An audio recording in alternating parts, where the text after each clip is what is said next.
Oh, good Lord. Hello, everybody. Welcome along to Talkin Con. Cup of tea with Englishman in San Diego. I haven't even got the kettle on yet. How sad's that? I might even just do this on the run and just kind of quickly get through. And just while the credits are rolling, put the kettle on, and then have one of our guests just kind of like talk to you for a bit, which I know sounds very haphazard, but trust me, after this week, a lot of it has been incredibly haphazard, and for that I can only apologise. But welcome along for those who are watching. As always, do dive in. Two great guests joining us today. Joel Meadows is going to be talking to us about TRIPWIRE Awards, which took place on Thursday, and also, what else are we going to talk about? Oh yeah, New York Comic Con. That's next weekend, isn't it? So we're going to be talking about that. And then we've got Mark Searby, who's going to be coming on, who no doubt will have his own thoughts, not only about New York Comic Con, but Comic Cons in general, but also about a new book, which I think he's wanting to pimp. I'm not going to talk to him too much about this, just in case he doesn't mention it too much on the show itself. But he's got a new book on the way, and I didn't realize that he was a Eddie Murphy fan. I didn't think that would be his bag. But as it happens, that's what he's done. And that's coming out, I believe, at the end of the month. So, yeah, both Joel and Mark are publishers.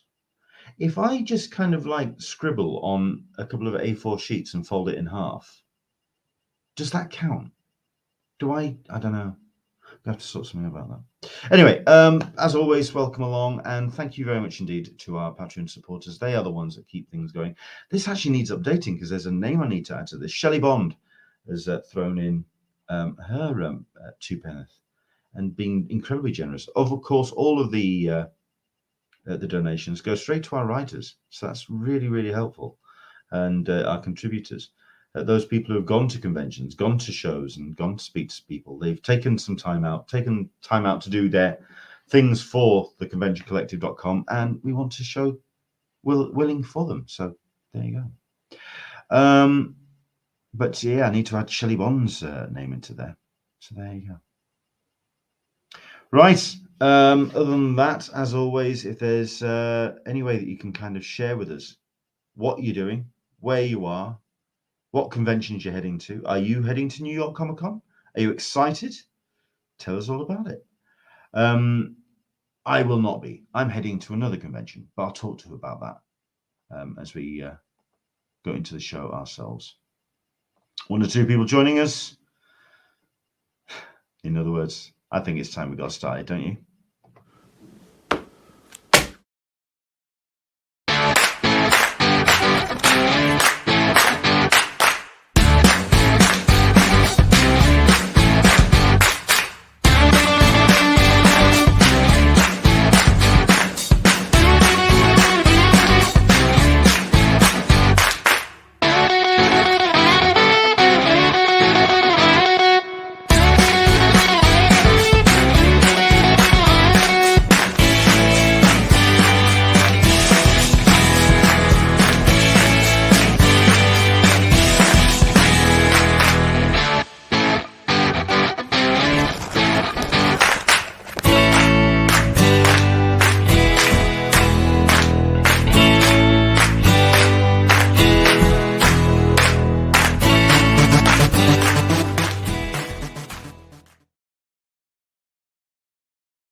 Hello there, everybody. Welcome along to Talkin Con, a cup of tea with Englishman in San Diego. My name is Leonard Sultana, and this is where we talk conventions, comics, Comic-Con news, and all the stuff and nonsense we get to enjoy at such shows.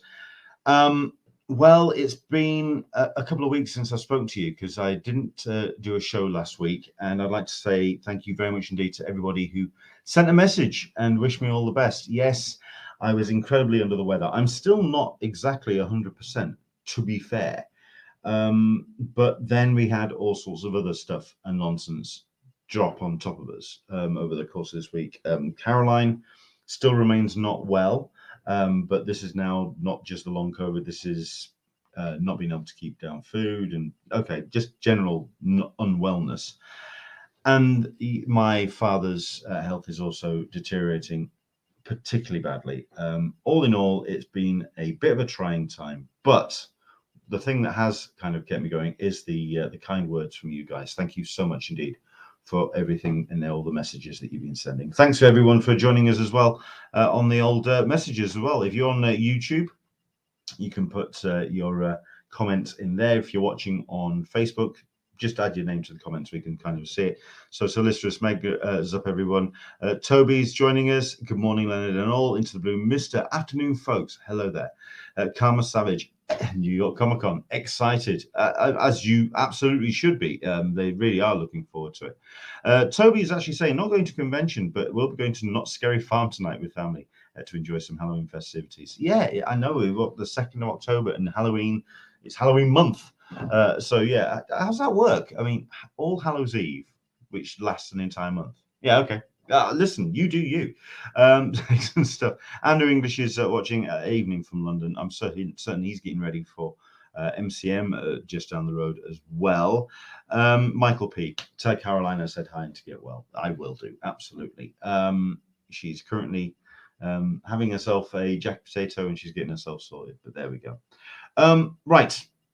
We've got a packed show, so I want to dive in because we've got a gentleman in the room who's currently doing this as a guest, who unfortunately is going to have to duck out because, well, he's got himself tea to have, or he's got his own business to do. So, Mr. Joel Meadows is in the room. Hello there, Joel. How the devil are you, sir? I'm very well, Leonard. Nice to see you. Nice to see everyone, as ever. Indeed. Let's see. Toby's saying 'tis the season, I guess. I mean, I don't know if are you getting ready for Halloween at all, or is New York Comic Con enough excitement for 1 October? What's going on? Well, I mean, Halloween is round about my birthday, and I have quite a big birthday this year. So, and I'll be at MCM that weekend. So I don't do Halloween things. I don't mind. I haven't got a problem with it. I just don't really. I don't kind of do anything for it, but it's a bit of fun, isn't it? Yeah, absolutely. Well, I mean, I'm kind of looking forward to it, I guess, but there's all sorts of other stuff and nonsense on my plate, as you can imagine, and other conventions as well. New York Comic Con next weekend. You're heading there. You're heading very early on the Tuesday morning, Indeed. I believe. Yes. Whereas I will be more than likely winging my way for a day or so to Lakes Comic Art Festival up in Kendall. So yeah, looking forward to that. Yeah, I mean, New York Comic Con, what can you say about this show? It's a behemoth of an event. I mean, you've got your own bits and pieces going on there. What are you looking forward to when it comes to New York? Well, I guess I'm looking forward to catching up with people I haven't seen, because obviously I've not been since pre-COVID, since 2019. So it's going to be nice to catch up with a lot of people I haven't seen in 3 years. I'm going to be doing some signing stuff on heavy metal or heavy metal related table for the TRIPWIRE anniversary book. We've got the Society of Illustrators event, which is not part of the show, but it's happening during the show on the Saturday with Frank Miller and Bill Sienkiewicz and David Mack. The guests are definitely related, so. That's very true. So that should be fun. No, I'm looking forward to it. It's going to be very interesting. I mean, the thing that I've noticed, and I don't know what the reason is for this, but a lot of the big publishers are not set up at this year's show. There's no Image booth. There's no Boom booth. Dark Horse are not going to be there. DC will be there in some capacity. There'll be editors wandering. Marvel will be there. So I'm interested to see what takes their place. Awfully familiar, doesn't it? A little, yes. What we saw at San Diego. Yes. The big companies seem to be foregoing Comic Con, but then again, it seems to be all change all over the place. We've got a name that's going to be showing up, and before I forget, and before we even go through the whole thing, I want to make sure I mention it. That yeah, Mike Martz is leaving Aftershock. Oh yeah. We saw that. Or has left Aftershock in the last 24 hours or so. So there's just, it seems to be everything's a little bit up in the air. It's very, very, very, very strange indeed. Yes. But that's the way it is. But so let's dive in. Like I say, we haven't got a great deal of time, so we'll dive straight into the TRIPWIRE Awards 2022. Yeah, ignore the date. This is where I've been having to recreate this whole thing, and it's just a bit of a nightmare. But bear with us on this one. Yeah, but the TRIPWIRE Awards 2022. hosted by myself and John Meadows. Yeah, absolutely. So the TRIPWIRE Awards. This is the 4th year of running Yes, that's this. right. Yes, it is. We did Um, one virtually, and we've done 3 physically. Indeed, it's just been a hell of a thing, and not only that, but I think the thing that I've been most proud about being involved with this is just the talent that we've been able to showcase across all 4 years, especially the new talent category, which I think we've done rather well with the ones that we've put for Shadows as we've gone forward. But no, it's been a hell of a thing to see the awards grow. But we've got a whole bunch of people to thank. Obviously, the Cartoon Museum, who hosted. You were there. You were there with Jasper Bark, who was your co-host. I mean, when I was there last, they were doing a British illustrations exhibition. What was their exhibition this time round? Well, the Talbot one I think had finished, and I think they're about to start a political one, which I think starts this week. But we didn't get there. We almost, there was a little bit of a mix-up with the timings, so we got there just as we were setting up, so we didn't get the chance to really see. But they've always got some amazing things there. I mean, I think the Brian Talbot thing might have finished, but it's an amazing venue, and they're always incredibly helpful and very hospitable. And because we've always, because we're London-based, I'm very pleased, that we were able to we've second year running, we're able to do this in London to support them. I think that's very, very important. Absolutely. I'm just wondering if I close that down. Yeah, doesn't do a damn thing. Excellent. So I can just run it from here. Fantastic. So yes, our judges for this show this time round, 4 of us this time.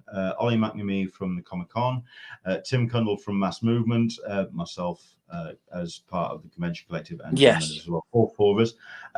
I think it's safe to say for next year, a little bit more of a concerted effort. Let's get some more names involved. Let's get some more. We'd always like to. It's always tricky because lots of people have other things on, so this takes a little bit of time up. But we're more than happy to add a couple of new names into the mix. Of course, I mean, what I was very pleased with this year is that we got more people vote this time. A hell of a lot more, by about 25% up on last year, which is phenomenal.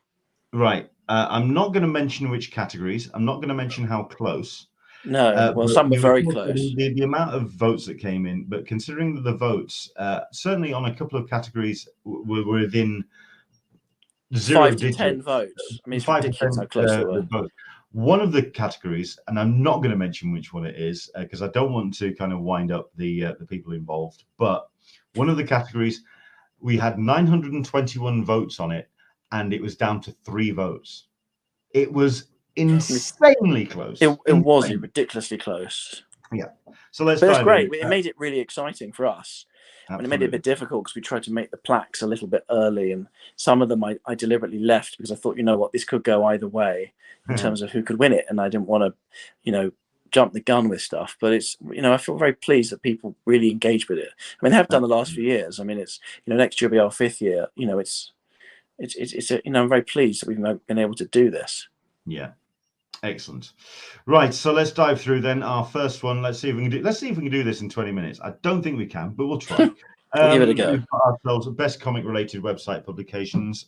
First up, we had Down the Tubes. Ignore the sponsors because that's obviously wrong. But Down the Tubes was one. Newsarama was another. Yes. Comic Scene was a third. Broken Frontier, the excellent site for indie comics here in the UK. Amazing. Organization, and Comics Worth Reading, which was the 5th category, 5th contender for this particular award. What can you say about those 5 then, Joel? They're all great in their own way. I mean, Down the Tubes, John Freeman does some of the best work in terms of covering, comics in the UK. He's a veteran. He might hate me saying that, but he knows his stuff. He's done it a hell of a long time, and he does phenomenal work. So, he deserves to be in here. Comic Scene, I guess they shifted over to Publish Shift, and they have their website. And again, they do great work. Newsarama, a really good kind of mainstream comic news website. And Broken Frontier, again, great work on the kind of UK indie scene. Andy Oliver, he does great work. And Comics Worth Reading, I met Joanna. I mean, it's a very good website. I'm interested. I was pleased that we got it in. Obviously, it was my choice for the nominations, but I wanted to put it in there because it's a little bit, not necessarily an outlier, but it's kind of an unusual kind of left field choice, and I'm quite pleased that we got it in there because she, Joanna does very good work. Absolutely, and that's rather handy considering the winner of this particular category is Comics Worth Reading. Congratulations to Joanna and the team for that. We do actually have a video, but we'll play that a little bit later. Well, let's get through the categories and we'll play the videos at the end. We have ourselves Best Original Graphic Novel. Now, this was a real interesting collection. It was an interesting mix. It was a really diverse. Absolutely. Paul Cornell, Steve Yoel, Pippa Boland, and Simon Boland with Three Little Wishes. Destroy All Monsters, a Reckless book. By what can you say about Brubaker and Phillips? Their work's always magnificent. Absolutely. Published by Image Comics. Canary. Got another fabulous book. Snyder and Dan Panosian, and Dan Panosian is doing some of the best work of his career. Absolutely. Again, a huge book. Very, very, just very impressive. Yeah. Published by Comixology and Dark Horse, but actually it's being put together as well under Best Jacket Press. Exactly, yes, by Scott Snyder's company. Yeah, so, no, again, amazing. And then The Dark Room, very interesting. Jerry Duggan is a very interesting figure. He's been funding his Kickstarter for his, comic photo book. But again, he's a very talented man, and, and a very strong art team on this as well. So, I'm pleased. It's a really good mix. Absolutely. We've also got, like I say, Scott Cristiano on art, which is just doing incredible work on that book. Yeah, very talented. And then we've got this, which is a very timely book. Yeah. Let's track through. Darryl Cunningham, Jordan Corsley. The winner is Destroy All Monsters, Ed Brubaker and Sean Phillips. Congratulations to the pair of them, but also for Phillips Senior as well, whose name suddenly escapes me for some reason, and I don't understand why. Phillips Senior or Phillips Junior? You mean Jacob? You mean his son? Jacob, of course. Jacob Phillips, who is a very talented artist in his own right, of course. Doing work on the colours on this particular book. Fantastic stuff. Destroy All Monsters, Reckless Book wins Best Original Graphic Novel. Deservedly. I mean, they're all great. Right. This is the thing. Best Collection. It's a slightly different category in that this is more about the complete package of as a book, when we're talking the way it's presented, put together, any editorial tips, any stuff from behind the scenes stuff that they put in there as well. It's all about the complete package. Supergirl, Woman of Tomorrow from Tom King, Bilquis Evely, and Matthias Lopez from DC Comics. BPRD, Hell on Earth, John Arcudi and Mike Mignola, published by Dark Horse Comics. Judge Dredd Apex Edition, an amazing collection of artists and writers, published by 2000 AD and Rebellion Press, doing a little bit of a kind of take on the big artist edition books that you've seen. This is their take on that. Absolutely. Hawkeye, the saga of Barton and Bishop. The story has been collected on numerous occasions, but this is just fun to have it all in one volume. To be honest, it's nice to have it in one place. Absolutely. Matt Fraction, David Naja, published by Marvel Comics, and Grendel, Devil's Odyssey, published by Dark Horse Comics. Matt Wagner's epic edit. It's a great read. He's always been amazing, and it's a phenomenal book. Absolutely. And the winner is Supergirl, Woman of Tomorrow. Tom King, Bilquis Evely, and Matthias Lopez. Just an incredible book, an incredible series. It is. I read it about a month ago, and I was blown away. To be honest, I thought this is phenomenal. But also the fact that what they've done with the collection as well, and what they've put in the background, and some very nice extra material in there. Very much so. Very much so. Excellent stuff. Right, we then have a video from them a little bit later. We'll talk about that in a bit. Best Small Press Independent. Now, the small press area of comics is incredibly important. That's why it's best to show representing. Oh, exactly. So Time Bomb Comics. We have Accent UK. We have the 77 publications. We have Avery Hill. And we've got Cast Iron Books. If you can quickly talk about that while I get rid of a cat. If you talk about those titles. Yes, of course. Because Time Bomb is a company which I think it celebrates its 15th anniversary, I believe, this year. And Steve Tanner and his team, they do amazing work. 77, their sort of tribute to 2000 AD. Again, a great bunch of people putting together some great magazines. And I think they have a number of different titles now. And then we've got Cast Iron. Lizzie's doing some great work, some really interesting graphic novels. And then there was Avery Hill, another great British independent graphic novel house.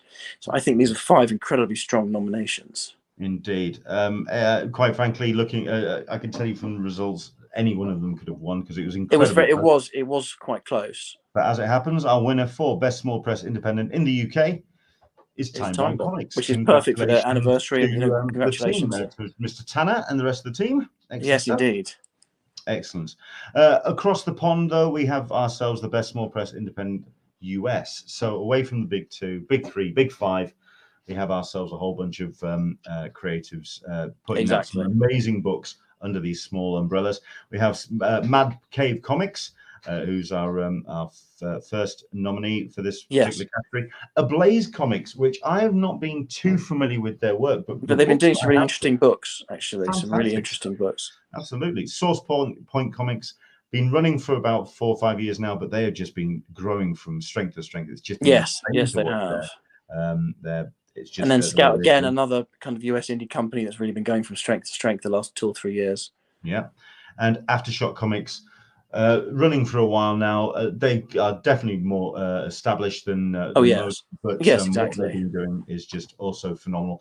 The great thing about Aftershock, of course, you cannot predict what they're going to bring out.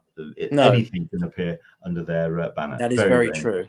That's very true. And the winner for Best Small Press Independent in the US is Aftershock Comics. Congratulations. Joe Pruitt is the big boss there. Mike Marks was their editor-in-chief. He's now moved on. I'm very curious to see what that will apparently he'll be announcing something in New York. He won't be there, but there will be an announcement at New York. That could be interesting. See where he goes. Absolutely. Shape how Aftershock's going to go. Absolutely. Yes. Best Editor. Now, this, I believe, was a new category that you introduced. No, I think it was there last year, I think. Oh, okay. Well, let's go through this. See, we've got Brady Webb, who's the man behind Marvel UK stroke Panini, I should say, actually, now. Indeed. He's been there for a number of years. Ben Abernathy, Mr. Batman at DC. And not just that, obviously, he's a fairly senior figure. Mr. Marks, obviously, formerly editor-in-chief of Aftershock.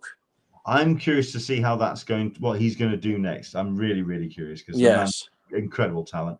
Lisa Hawkins from Valiant. Obviously, again, she's been around the industry for a long time, and she's a great addition to the nominations here. Absolutely, and Joseph P. Illich from. Of course, he's worked for pretty much almost every single major comic company for the last 15 or 20 years. He's got a pretty incredible CV. Indeed, and our winner for Best Editor of the TRIPWIRE Awards 2022 is Lisa Hawkins. Again, congratulations. I mean, she was. Much deserved. Valiant's going through a little bit of a tricky period at the moment. We're hoping they'll get through to the other side. But Lisa, she's very, very nice, and she deserves this accolade, I think. So what I found interesting when I looked through the submitters for the voters for this, it was all from the industry. She's incredibly well regarded, and it was reflected in the winning of the vote. Excellent. Yes. Congratulations. Right, best crowdfunding campaign. Something else that was introduced, I believe, last year. And this is an interesting category to talk about the new and developing way of developing that audience with creators. So we have Flintlock Volume 6. Steve Tanner again. I mean, the man's a machine when it comes to crowdfunding, and he's always very, very canny, and he does it pretty much better than almost anyone else in this country.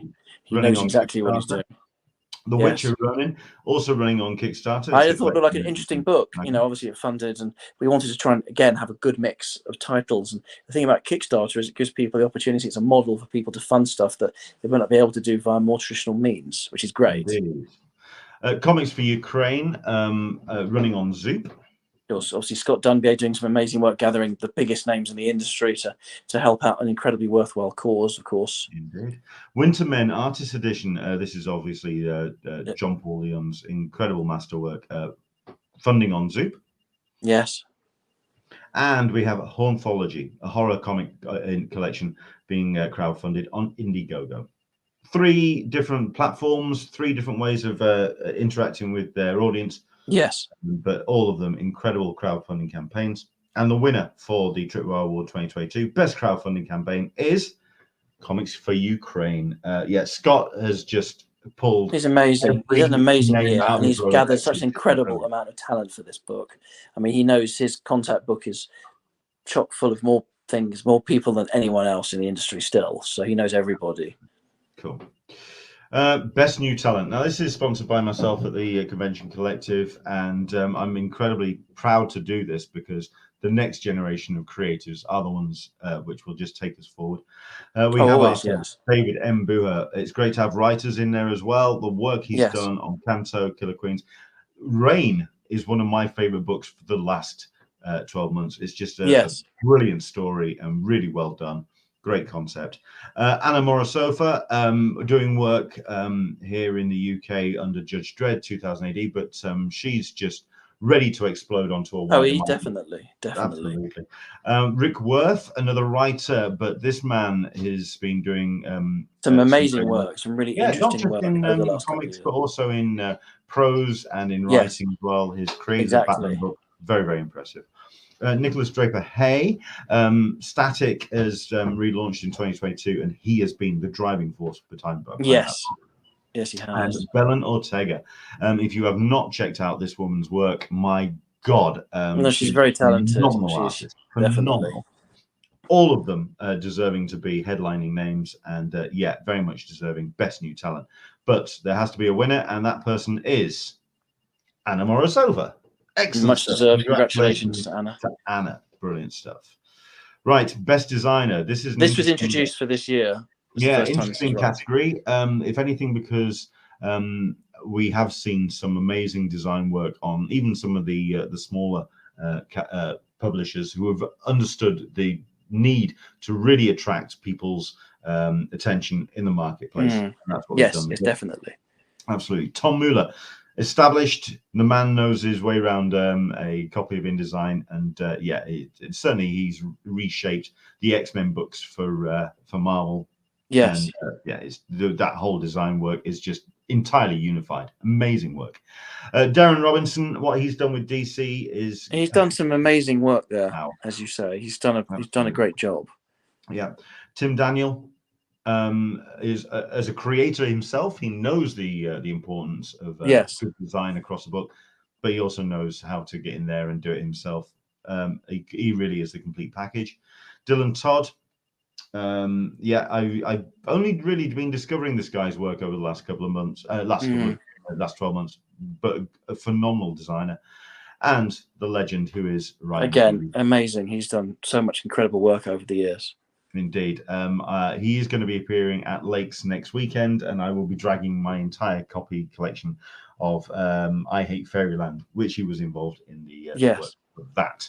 But the winner is, for Best Designer, it's Ryan Hughes. Indeed.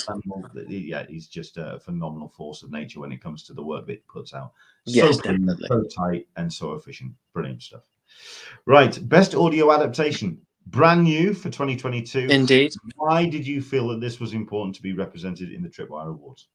Because I've noticed that audio adaptations, especially during lockdown and through COVID, have become a lot more prominent. With people not being able to basically meet up, they had to come up with an alternative way of doing things. And there's been some amazing adaptations. I mean, they just dropped the third Sandman adaptation, which obviously is one of the nominations.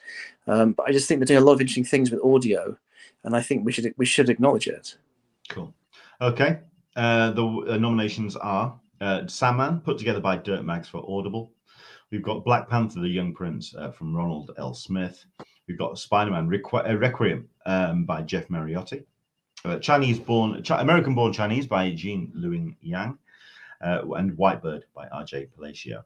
And the award winner for the TRIPWIRE Awards 2022 Best Audio Adaptation is The Sandman. Just dropped its third volume this week. Out of nowhere, these seem to just keep showing up, and and they just keep going from strength to strength. I've listened to the first 3 episodes of Series 3, and it continues to be a phenomenal series put together with such care, love, and attention. Dirt Man deserves every respect for what he's done. Incredible. Definitely. Absolutely. Let's have a couple of slides about our sponsors. Knockabout Comics, publishing hundreds of titles since its inception in 1975. They've been sponsoring the categories for a couple of years. Since it started, actually, which is very kind and very helpful. Yeah, Modern Fanatic are not part, but Aftershock Comics sponsored us this year. Aftershock Comics, while they are a winner, they don't sponsor. No, they haven't sponsored. Yeah. Ace, of course, yes, and yes. Yeah. I know why. I know why, because it says, yeah, I know. Yeah. Myself, Convention Collective, Image Comics. And Image have been extremely generous this year, supporting us both with the book, the anniversary book, and also the awards. And Ace, Biff from Ace Comics, a great comic shop in Colchester, have also been very supportive. So no, they've been the industry's been fantastic. They've been incredibly helpful. And I feel very lucky. But of course, we've got a few more categories to go. But we've got Best Convention. Let's crack on. Best Convention. This one's sponsored by myself as well. I thought it was only appropriate that I stuck me name behind this one. Best Convention. 5 amazing conventions that have been put forward. We have ourselves New York Comic Con happening next weekend. Yes. It still remains the absolute daddy of the independents when it comes to pulling all the big names. Like Joel says, the big conventions are struggling to bring in some publishers and some studios, but New York Comic Con and Repop continue to be such a big force of nature. Thought Bubble Comic Art Festival, the single largest comics. Well, what can you say? It's incredibly established, and they do great work, and they've been around for many years. And Lawless, a great indie, great UK indie. Yeah, celebrating British legacy and brand new talent when it comes to UK work. Very much geared around 2000 AD, but looking at everybody in the UK scene. San Diego Comic Con. Of course, what can you say? Again, the longest established of all these shows. And then Luca, a huge Italian show, which does, I just saw have Tim Burton coming to it in October. So, a phenomenal show. Yeah. And the winner, as voted by you guys for the, it says best convention is San Diego Comic Con. Indeed. We do have a video which we'll show a little bit later, but yeah, congratulations to them. Right, best publisher. We're talking the big guys now. So we're talking some major people involved. Image Comics, Heavy Metal. Yeah, we have to remove these graphics. Yeah, this is where it all went horribly wrong this week. Heavy Metal, DC Comics, Boom Studios, and Dark Horse Comics. All of them have been doing some amazing work. Ebbed and flowed over the course of pandemic and continue to get an audience for their books. And the winner for Best Publisher 2022 is... Yep, it hasn't loaded at all. This is where Image Comics. Image Comics is the winner for that. That's where I'm going to have to dial this up. This is where it's all going wonderfully well for me. So apologies for that. Okay.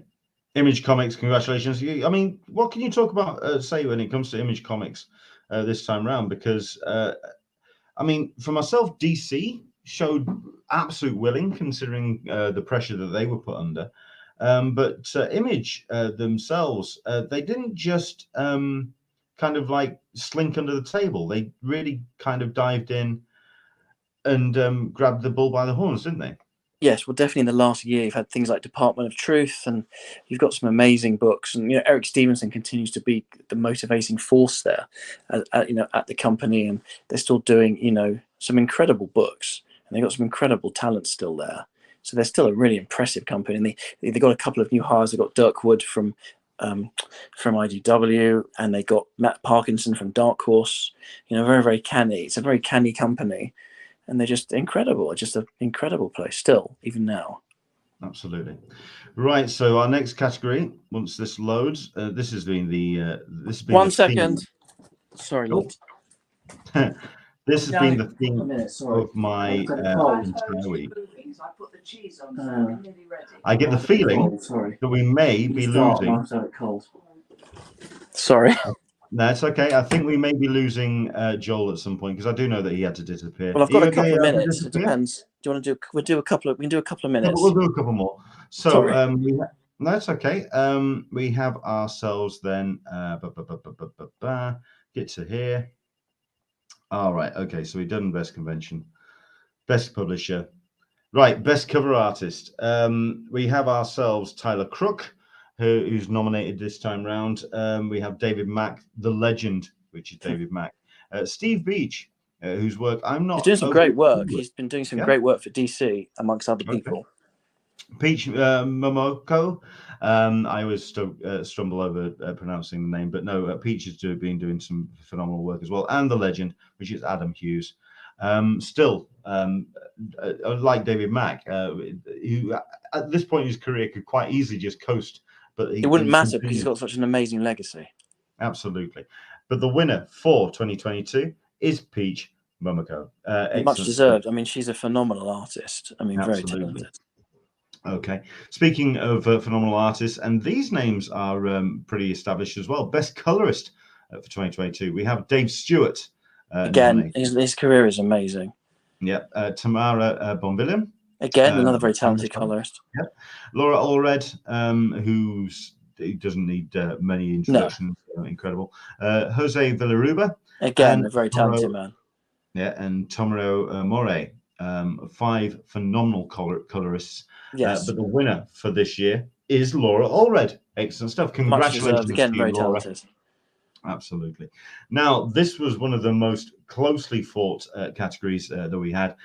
Best letterer. Yes. If anything, because every single one of these are not only established, but also just putting out incredible work and lots of it. Nate Pikios, who put out the phenomenal guide of essential guide to comic book lettering, which remains a Bible, I think, for most people coming up. Aditya Bidikar, who's continued to do great work. Yes. Clayton Cowles, someone who's got way too many entries on the CV to list even one or two and point them out. Ariana Maha and Taylor Esposito. 5 phenomenal names. If you can kind of quickly talk about those. Well, I mean, they've all had they have interesting CVs. Like Clayton Cowles has done work for DC and Dark Horse, and Taylor Esposito has kind of really come up in the last couple of years. So they've all worked for a quite a wide range of different companies. You know, they've done work for Vault and DC and Dark Horse and Marvel. So it was the reason why it was so tight, I think, is because all these people have, you know, they're pretty ubiquitous and they do work for a lot of different places. Absolutely. And the winner is Taylor Esposito. Congratulations to you, Taylor. A well-deserved win. Absolutely. Yes. So we're now getting into the back end of the awards. So let's move through. Best writer. My word. How on earth anyone can pick from these names is beyond me, because it was incredibly tight. Incredible. Tom King doing his work on Supergirl, Woman of Tomorrow. And of course, Human Target, which is also an amazing book. Absolutely. Kelly Sue DeConnick. I think, if anything, for one book in particular, the Wonder Woman Historia, which is a great book. Is just stunning. But what Kelly does is just incredible. Ram V. He's Detective Swamp Thing. He's just barreling into the mainstream, yes, and continuing to do great work. James Chan in the 4th. And David Dashmalai. No, I can't pronounce this. I can't pronounce it either. So apologies to David. That's Mals. No, I can't. You know him from roles such as Suicide Squad or The Suicide Squad. You know him as an actor, but he's also really making a name as a comic writer. Yes. Yeah, absolutely. But the winner for this year is actually James Chan in the 4th. But it was incredibly close. I mean, it was ridiculously close, this category. I think it was like 10 votes apart or something. Absolutely. This one was even less. Best artist for 2022. You have Liam Sharp. You have Vito Coppola. You have Dan Mora. You have Mike Perkins. And you have Bilquis Evely. I don't think there's much you can say. There's an amazing lineup. All 5 of those are phenomenal. Yeah, any one of them could have won, and frankly, 3 of them it got very close to the wire. But as it happens, the winner for 2022 Best Artist is Bilquis Evely. You say that you only read Woman of Tomorrow, Supergirl, Woman of Tomorrow recently, or even in the last couple of months. I mean, what was your immediate reaction when you opened those pages and saw the? I thought it was an incredible book, because I admit I hadn't read the individual issues. I was waiting for the collection, and I didn't know what to expect, and I was just blown away. I was blown away by the writing and by the art. It was just phenomenal. It really is a complimentary collection. It's a fantastic book from 2 incredibly talented people. Well, as it happens, we'll be hearing that name again, because we've got Best New Series. We had Not All Robots, which was Mark Russell and Mike Deodato Jr. for AWA Upshot. We had Supergirl Woman of Tomorrow, Tom King and Bill Everly for DC Comics. We had Orphan and the Five Beasts, published by Dark Horse Comics. We had Hocus Pocus, and we have Avengers Forever, which is published by Marvel Comics. It's great to see some independents represented in there as well. Yes. And it shows the strength of comics across all levels. But the winner of Best New Series for 2022 is Supergirl Woman of Tomorrow. Again, incredibly. Absolutely, which I could quite easily lean over and grab the issues that I have. Massive fan of the book, and it's well deserved. It is. At which point we then have ourselves two more categories, which are very important to the Tripwire Awards. Number one is it's the person of which we introduced last year. So this is the second Absolutely. year. Right, we had an interesting mix of people on this time. Well, I think the thing about this, the names that we've got introduced here is because when you say person of the year, it's the person who has had the most impact, the one that has really done the best to kind of put a spotlight on comics and the industry in such a positive manner. We have Scott Dunbier, who, of course, did that incredible book, Comics for Ukraine. Yes. Thoroughly deserved. And of course, Wintermen as well. So two major books. Yeah, all he does with IDW, brilliant stuff. Tilly Walden, again, somebody else who's just really shone in the last couple of years, but certainly for the last 12 months. Ross Ritchie, if you'd like to quickly talk about he used to run Boom, and he's still there, although he's not the publisher anymore, but he built up that company and kind of made it sort of what it is. And he's not there day to day, but he's still heavily involved with the company, I believe. Yeah. And we have ourselves Mark London. Who was the head publisher and CEO of Mad Cave, a company that's really come to the fore in the last year or 18 months. So I think he deserved to be on there. Yeah. And then we've got another, finally we have Mr. Neil Gaiman. Neil obviously Gaiman. Because of Sandman, on the radio, audio, and also on television, so he's done a hell of a lot for the industry of the last year. Well, he's going to be making his appearance at New York Comic Con, and people thought that perhaps it would be about Sandman, but it's not. He's actually going to be coming back for another Good Omens. Good Omens, sorry, which is getting a nice little panel at New York Comic Con. He clearly has so many things going off on his plate, and that is why he has been voted person of the year indeed for this year. Absolutely. And then we just got one more category, which is the Roll of Honor, which is what we like to do this in 60 seconds, shall we? Let's quickly go through the names. These were the nominees for this year, the Roll of Honor: Shelley Bond, Alan Grant, Tim Sale, Mariko Tamaki, Dwayne McDuffie, George Perez, Neil Adams, Louise Simonson, Stan Sakai, Ramon Mafraden, Archie Goodwin, John Wagner, Ann Nocenti, Matt Wagner, Norm Brayfogle, and Darwin Cook. All of them are legends, and they are truly deserving of any accolade that they get, posthumous or as they are still with us. And quite frankly, this is one of those categories where you just go, try and meet your heroes when you can. Yes. And definitely. I know the rule is never meet your heroes. Try and meet your heroes, because you have to see them. Yes, and the winner, the two people we picked were two people we sadly lost this year: Alan Grant, a British legend, and George Perez, without whom I wouldn't have even got into comics, because I used to read New Teen Titans as a kid. So literally, two huge losses, two massive figures, so well deserved. So they are added to our Roll of Honor. Absolutely. But unfortunately, I'm going to have to duck out. Mr. Searby is here, so that's good timing. Well, Mr. Searby's been here for 10 minutes. He's been enjoying he's been listening in on the messages, and he's been thoroughly enjoying everything that he's been listening into as a massive comics fan himself. Of course.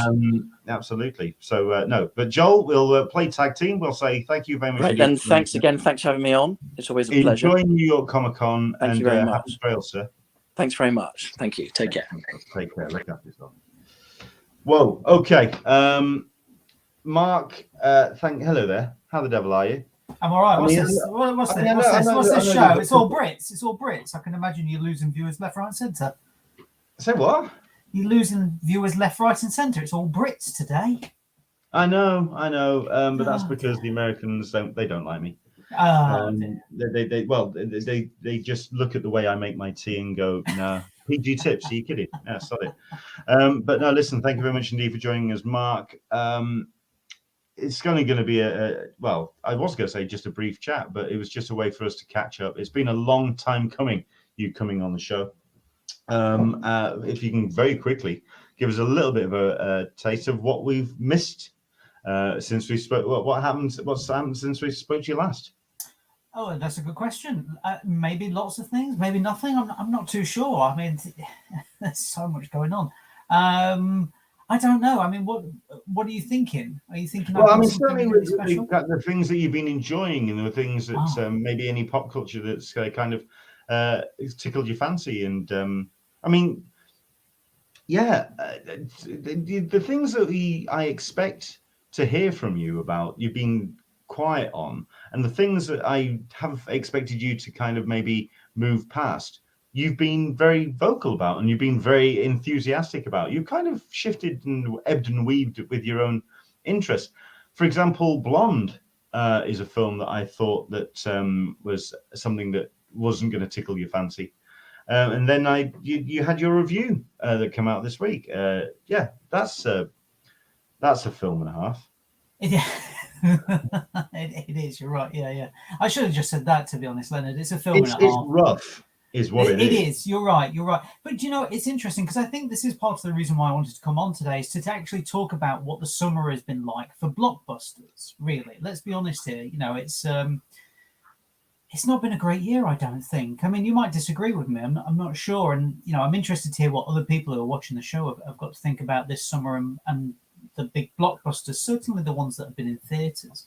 It's been a bit of a thin year. Well, not a thin year, but we've had stuff that has not hit the heights that I think it would have done maybe 3 or 4 years ago, possibly. I mean, I think it actually started with Everything Everywhere All at Once. For me, it's a film which, if prior to COVID, people were excited and not distracted by real world situations, which have just quite frankly turned around and just grabbed us by the scruff of the neck and slapped us about and said, no, the world's happening. You can't be distracted by this crap anymore. You have to pay attention now. Shut up. That would have been a mammoth hit. We would have had all of these huge shows and huge efforts, which would have been blisteringly active on social media or on just general chatting, and people have just gone, no, we've got other things on our plate, and it's getting harder and harder to distract ourselves from the real world. You bring up a good point, and this is a point that me and you have spoken about in the past, but certainly over the past year, is that there is too much content now. There is too much. Everybody is vying for your eyes, and not just 1 or 2 shows. We're talking about 7 or 8 shows a week now that if you're not watching, then you're losing out, basically. And there is literally too much content. I mean, you said to me at the start of the year that, you know, something that you and Caroline used to do and used to enjoy was going to the going to the theatre to see, it's a first night to see the Marvel movie. And now, obviously, you've said to me, you know, she's not really into that much. She's not being able to sit down that long because she's not got the focus on. And this is something I was talking to the other half about just yesterday, because she was saying, you know, she's recuperating after an operation. She's like, I had all of these things that I wanted to watch. I'd got a list of them. She said, I've not watched any because I just don't feel like I can be bothered to watch them. Instead, she's going to something that is fun and is half an hour or something like that. So she's now watching an old comedy TV series, basically. And I think this is part of the problem, is that we have too much content. So do you think then this is where Disney Plus have perhaps hit the nail on the head? I mean, the whole idea, I mean, I know that this podcast goes on for about an hour, and that's a strain for most people even before the pandemic. But now it's even more so. We've got She-Hulk. Myself and Caroline, we do watch that, but we actually now watch it every 2 weeks. And I know that the whole idea is that if you're a millennial, you binge it. Fine. You just sort of like hit it and blitz it and you binge it. Myself, I've said this before and I still stand by, I'm an episodic guy. I like my episodes, but I'm even holding off now, or we're holding off on watching it, because the episodes are 20-25 minutes long, 25 to half an hour, less than half an hour. So you can actually watch both 2 episodes in an hour and just go like blitz through. Yeah. I mean, I was speaking to a friend who was surprised at how long the Andor episodes are. They're not as long as you expect. And I'm just wondering if we're now kind of like tapping into a little bit of that sort of YouTube market where it's the slightly shorter attention span. And just that's the way to just keep people's attention, because you don't want to distract them for too long, because otherwise they'll just get bored. You could be onto something, and I think that goes back to what I was saying, is that a lot of these summer blockbusters have not flopped, but not done anywhere near as well as the marketing and the studios wanted them to do, or would have done 4 or 5 years ago. You know, you think about the movies that we've had in the summer this year, Lightyear. I mean, it's just done nothing at all. There's no footprint to that whatsoever now at all, apart from people going, "What was that film?" Jurassic World Dominion. Yes, I mean, you look at the numbers, it's okay, but it's nowhere near the type of numbers that Universal would have wanted at all. Regardless of whether you liked it or hated it, it's nowhere near as good as the numbers that they would want as well. Thor, Love and Thunder, I know people went to see it, but let's be honest here, Leonard, how many people were on social media saying it was good? Very few people. And I think this is the issue. Yeah, I know you did. Yes, I know. I actually liked it. I liked it. It's fine. I mean, fine. Someone posted something this week and said, "We watched Thor: Love and Thunder today. It was fine. There you go. It was good. I mean, it wasn't as offensive as some people have been making it out to be." Yeah, sure. I mean, I was not a fan at all, but I think this is now coming down to Disney. And there was these jokes around from before as well, that Disney are now cornering the market in the 3-star movie TV shows. There is nothing 4 stars. There's nothing. Well, there's a few 2 stars maybe, and there's 1 or 2 4 stars, but nothing. You know, everything is right down the middle, and that's it. And that's fine. And as you said, you watch it and you go, "Yes, I enjoyed that. It was okay." But how often do you go back to something? Let's be honest. You know, since Endgame, it's been all over the place, and I think that's part of certainly Marvel's problem now, is that they go, where do we go here? They had a plan, which was, you know, all those characters that you liked, Iron Man and Thor and Captain America, we're going to get rid of those. We're going to bring in all new characters, and it's going to be a fresh slate. And now all of a sudden they've kind of gone, "Oh, that fresh slate's not working too well for us, I don't think, or not as well as it should do." Even though, you know, Shang-Chi was amazing. I thought it was fantastic. It's a sad statement that Marvel have suddenly gone, "Oh, rewind it a bit, rewind the clock a little bit. We need to keep the Thor and the Well, I mean, going." there was that the line that was in She-Hulk about just remember whose show this is, but don't worry, this isn't going to be a cameo of the week. And where it's not going to be just Bruce every week, and it's not going to be Wong every week, and you just go, well, that's kind of what everyone's been talking about. So, but that's the problem now, is that most of the Marvel movies now are how many cameos can you shoehorn into this movie? And you go, that's not what the movie's meant to be about. It's really not. And I have to say that this quote here from Into the Blue, Mister, is pretty much bang on the nose, to be honest. Yeah, when you're in a cinema, you're kind of a captive audience. You're loath to leave because you spent a tenner on a ticket. Okay, I'd like to know which cinema you're going to where it's only costing you a tenner, for God's sake. Streaming audience feel no compunction about switching off. Absolutely. I am going to bring up this one, though. We've been talking about these films, and you've been mentioning a couple of titles there. Lightyear, I think people just couldn't get their head around where that actually sat in the Toy Story world, and therefore it just didn't quite work. When even the director of Jurassic World Dominion says that the Jurassic World franchise should have stopped at Jurassic Park, that kind of speaks volumes. Yes. However, Andrew English brings up a film, and I absolutely agree with what he says. Prey should have been on the big screen. That, for me, is actually one of the best films of this year. But, you know, I mean, he's right, absolutely. But they weren't sure about it. They weren't sure how it was going to go. But this year, I think, has proven that there is a market now for people seeking out these movies that are a bit more adult, that are, you know, you're talking about your you know, something like a 15 here in the UK, or even an 18, that ordinarily would not have got too much love, maybe 2-3 years ago, but actually about 10 or 15 years ago, they would have been really popular. It seems they're coming back. And, you know, you talk about Everything Everywhere All at Once. You're right. It should have been a massive hit. The good thing is those people who saw it really enjoyed it. And I think that's one of those movies that people saw and went, actually, you know what? There are other things out there. I'll give you another example. Bullet Train. You know, Bullet Train. Yeah.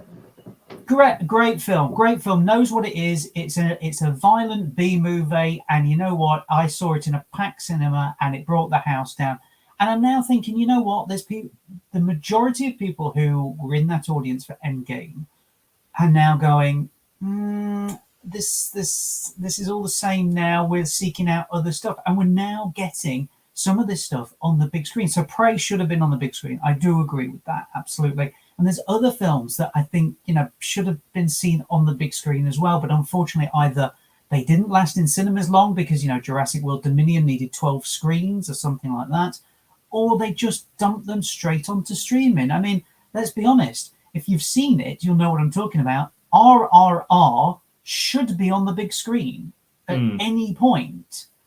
And that's a film that the majority of people probably wouldn't have seen, but because of the talk about it on social media, I think a lot of people have seen it now and gone, this is really good. It's different.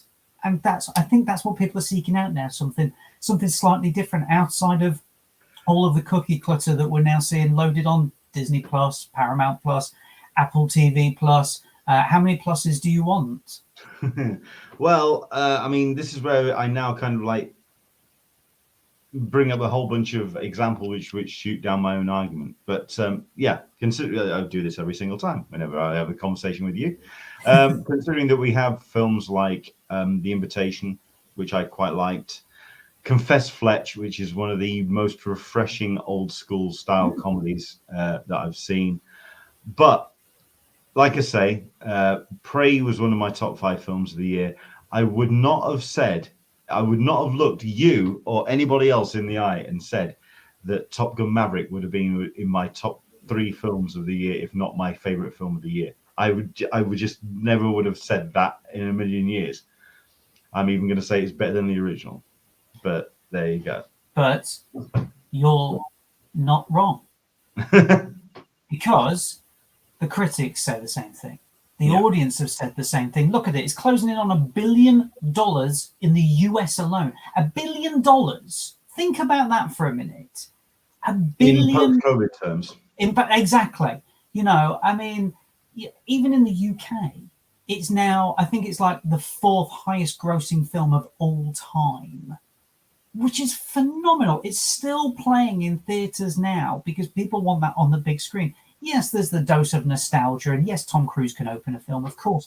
But for people to keep going back shows that there's an appetite for big screen spectacles when done right, and when done, you know, when you've got something where you go, okay, this is not all CGI. This is actually Tom Cruise going into space.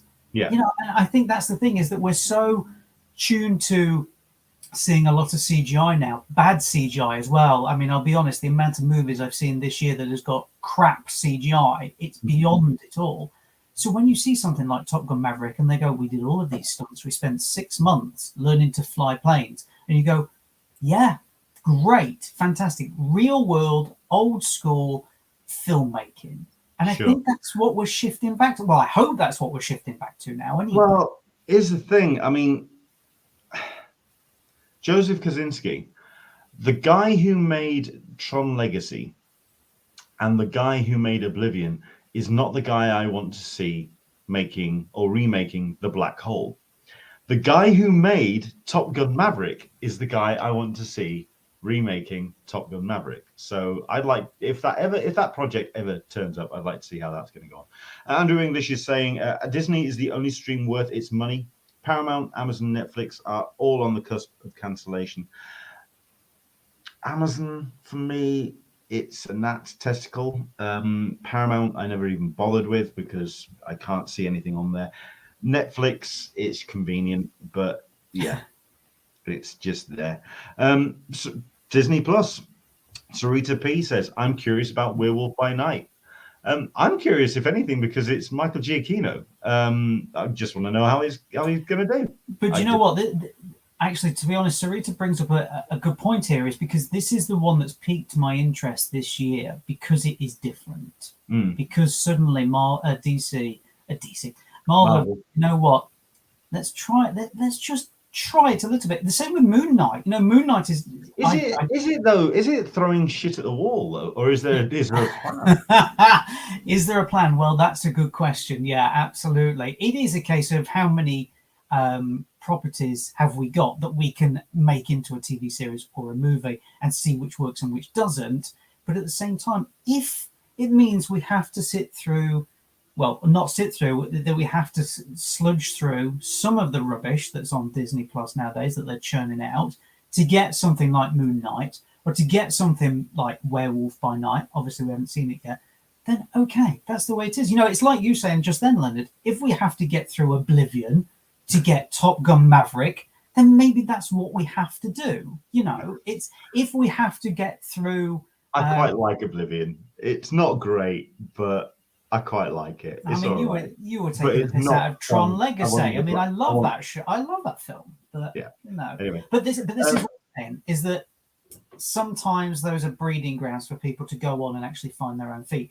It's just unfortunate that you kind of have to dig deep in these streaming services to find stuff now. Right. Everything is kind of, it's the main thing on the front page all the time. You go, that looks like the show I watched 2 weeks ago. Is it the same show? And you go, no, it's not. It's something else, but it's the same font. It's the same, like, people, you know, and you're like, what's going on? It's like back in the noughties where you were like, what am I watching? Am I watching The OC or am I watching One Tree Hill? I don't know. Some deep cuts there. Nice example. Nice example.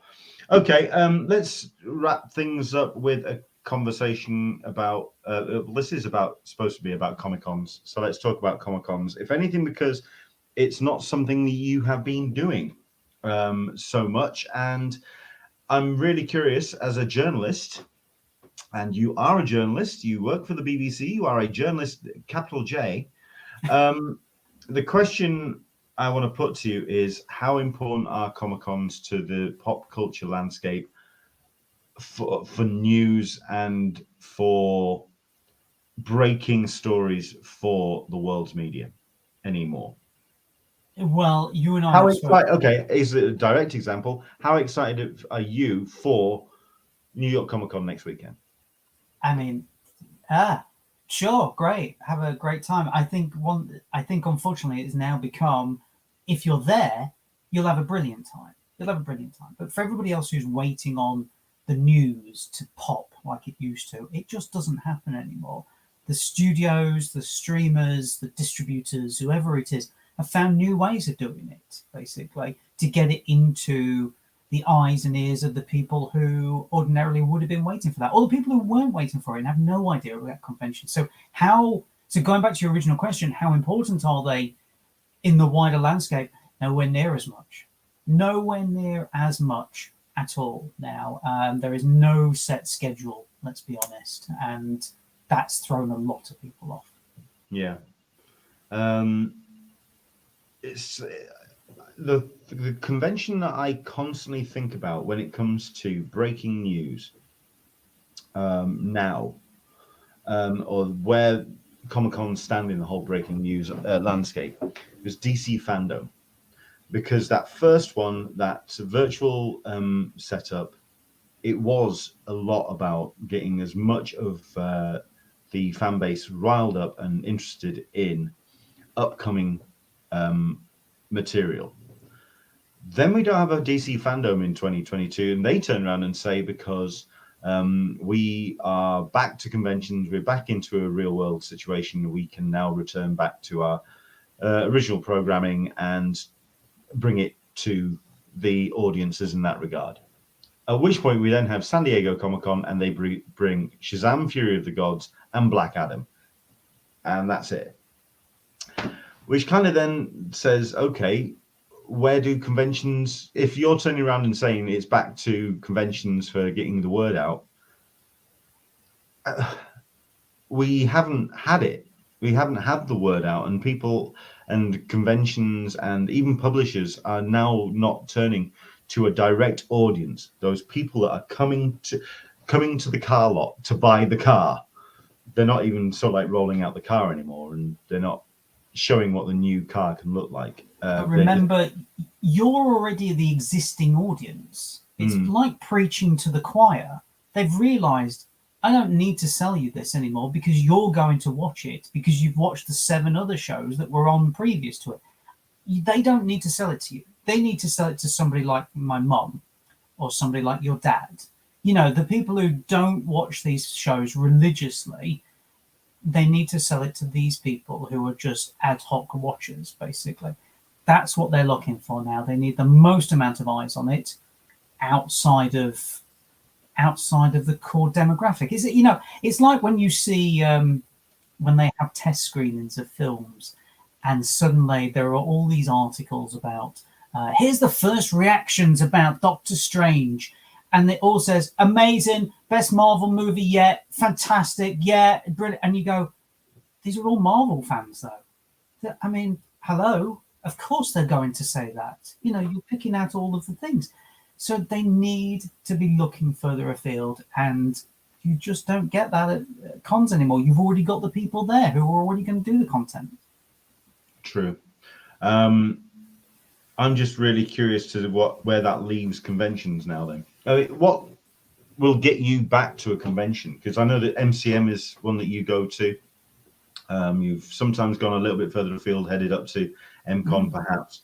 What will get you back to a convention? And I don't just mean from a fan perspective, but also just to kind of get the latest skinny on the latest thing to get you interested. Do you know what? It's not even that. I think variety. That's what it needs to be now. It needs to, as I said, I need to go to a convention now. Certainly I do, and see something I've never seen before and go, that's interesting. I don't know what that is. And that used to happen to me at San Diego Comic-Con. That happened to me for the first 3 years I went. I sat through a panel which I had never heard of at all, you know, TV show or whatever it was, never heard. Came away and went, I'm going to watch that show because that panel was really good. And then it ended up being, you know, it was something we really enjoyed. And so it needs, really a convention now, it needs to have variety, I think. Okay. I'm just wondering if it's now just a gathering of fans. It's not necessarily the content anymore. That's a really good point, and that does feel like what MCM is veering towards. Here's some cosplay stuff. If you're a cosplayer, MCM is absolutely the best place to go. But for other things, which they used to do, you know, I mean, me and you, Leonard, we went to MCM one year and we sat through the first episode of Preacher, and Dominic Cooper came out and talked about it. You know, that's the type of stuff that they should be doing. Nobody knew Preacher unless you'd read the comics, but there was lots of people in that room who had not seen it, who had not read the comics. And then people went away and went, I'm going to watch that because it looked really interesting and fun and violent and whatever else, you know. Yeah.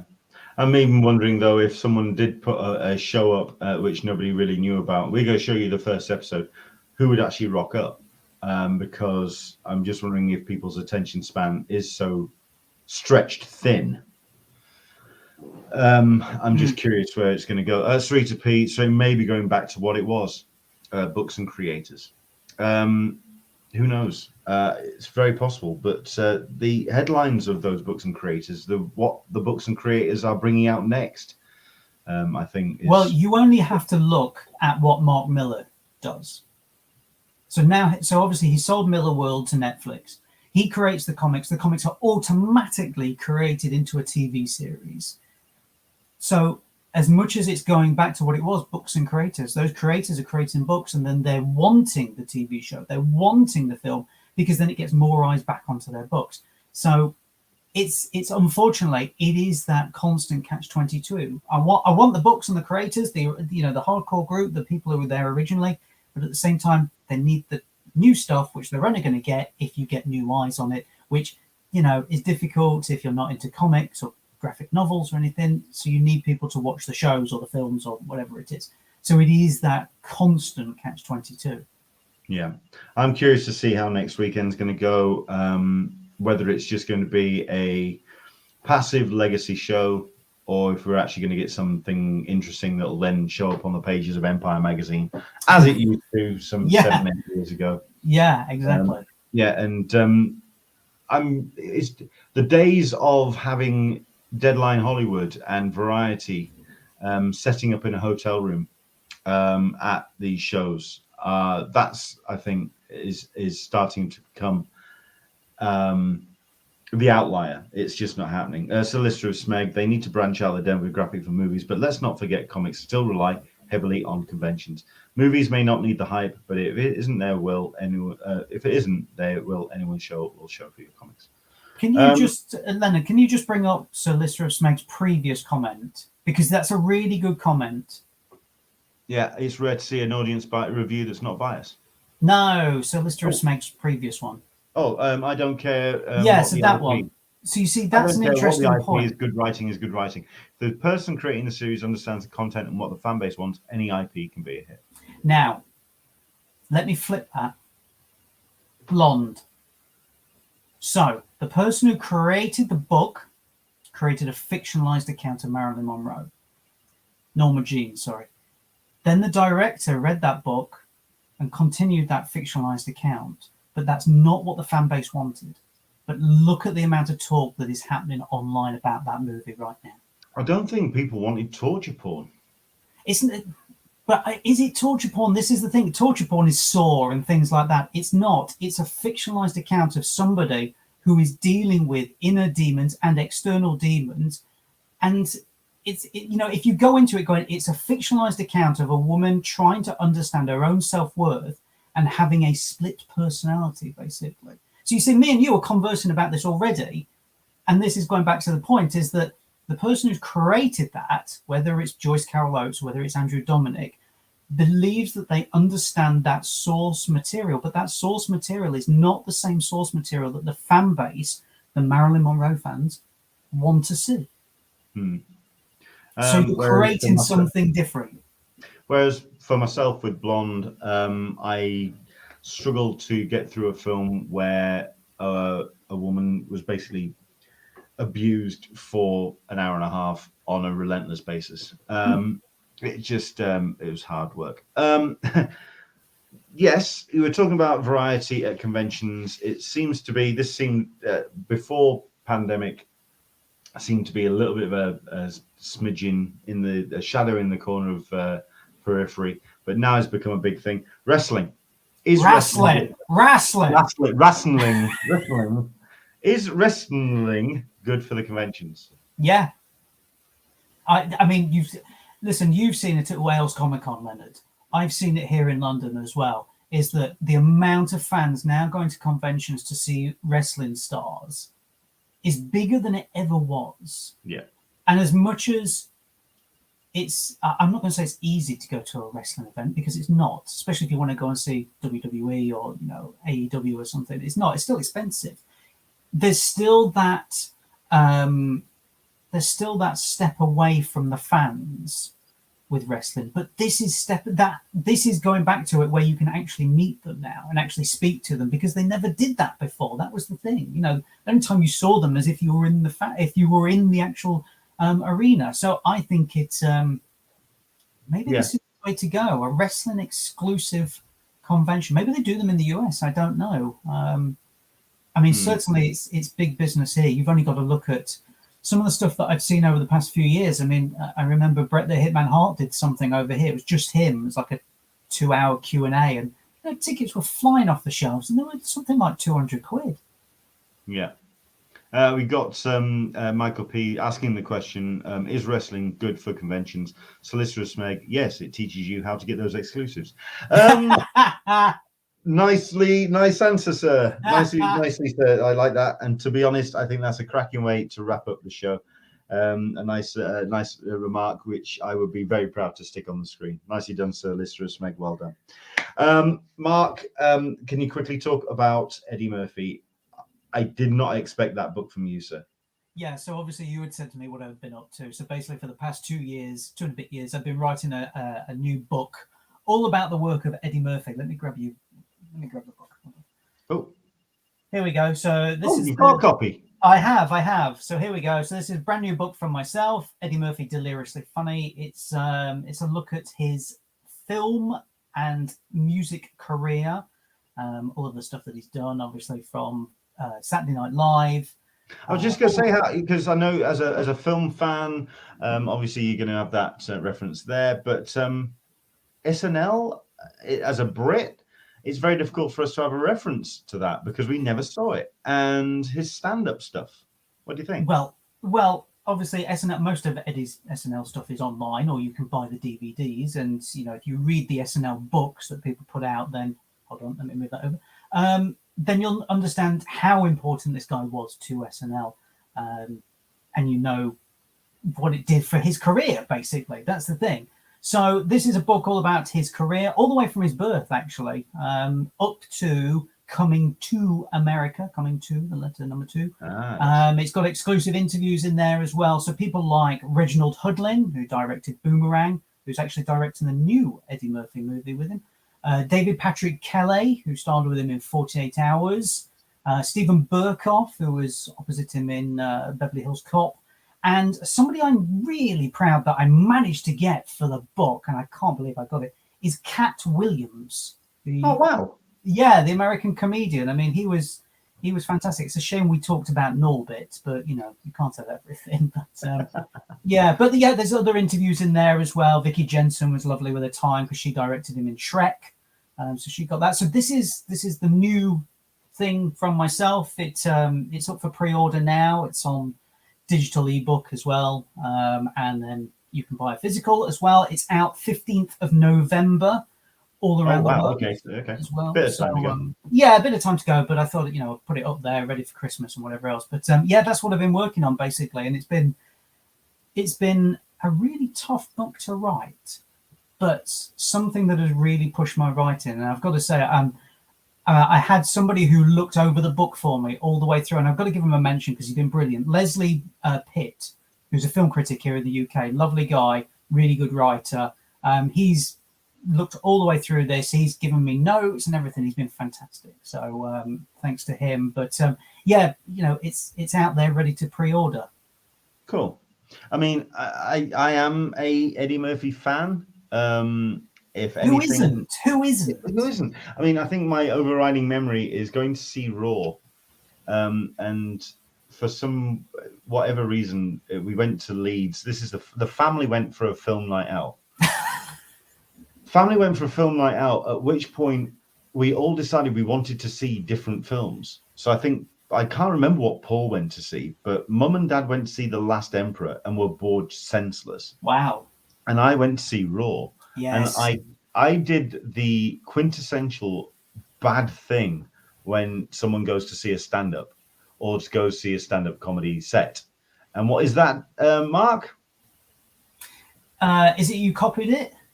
Trying to tell the jokes. Ah, yes. And you can't. You can't tell jokes on that. Because you can't either, you're either misremembering them, or you don't have the skills and the timing that particular genius happens to have. Yeah. Or the audience, such as my mother and father, who had just come out of The Last Emperor, couldn't care less. I just remember me just sort of like swearing as I'm copying Eddie Murphy skits, and it just didn't. It landed. Listen. No different to what the man himself did at all, which is all written in the book. He actually used to copy Richard Pryor's routine and would go on tour just playing Richard's record and miming to it. But there's more stuff in there about who he idolized as a kid, and there's some interesting people who I had no idea. I was like, really, that guy? Okay, interesting. But I'm not going to tell you who it is because then I'm giving you the book for free. You see. Indeed.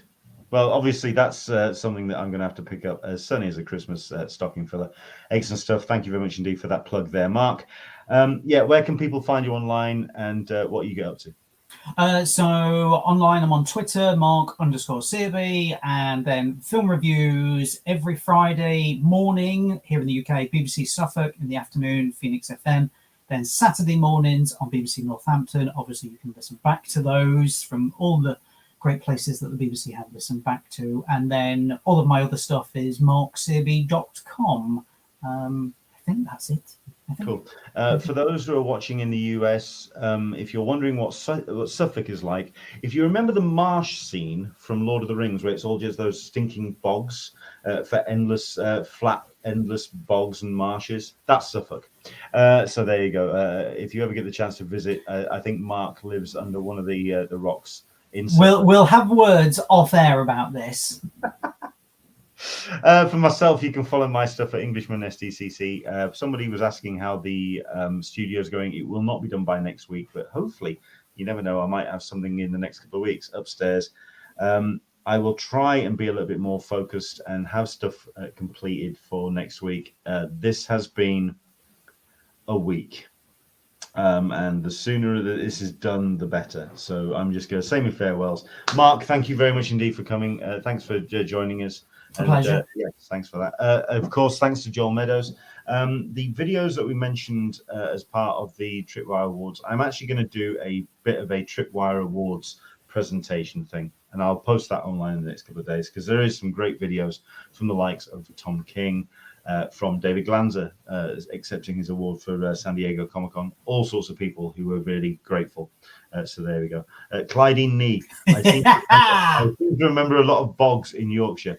Remember what bogs mean here in the UK, and yeah, there are a lot of toilets. They are called lavvies. So there you go.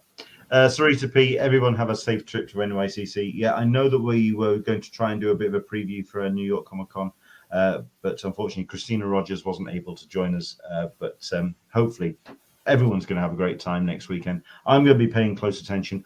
Dan Berry is going to be on site, so you never know, we may be able to bring you a live report from the floor. New York Comic Con 2022 next weekend.